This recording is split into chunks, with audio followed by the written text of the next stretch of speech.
राजा तनी जाई ना बहरिया। उठता दर्द पोरे पोरे राजा तनी जाई ना बहरिया। बना जानिए तना कठोर राजा तनी जाई ना बहरिया।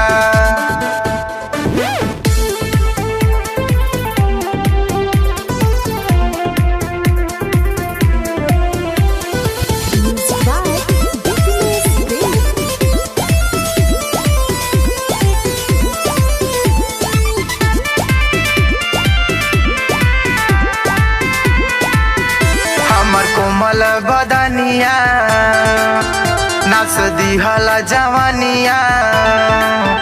कुछ कहलो न जाला हमसे जाए न सहनिया। हमर कोमल बदनिया नाच दिहल जवानिया। कुछ कहलो न जाला हमसे जाए न सहनिया।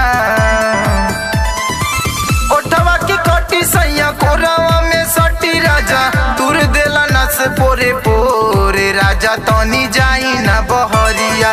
टूटता बदन पोरे पोरे राजा तनी जाई ना बहरिया।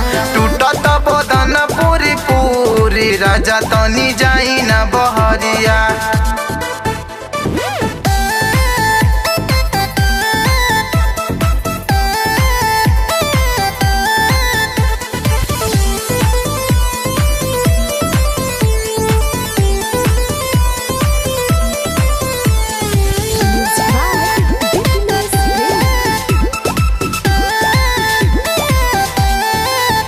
पिया बनी ना दीवाना मोर जरता खजाना।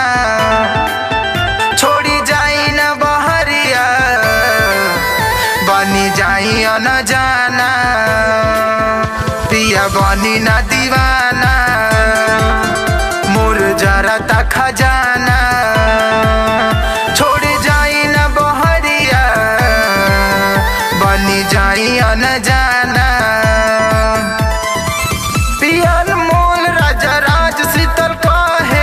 सुजित के मन भइल भोरे राजा तनी जाई ना बहरिया। टूटता बदन पोरे पोरे राजा तनी जाई ना बहरिया। बना जानिए तना कठोर राजा तनी जाई ना बहरिया।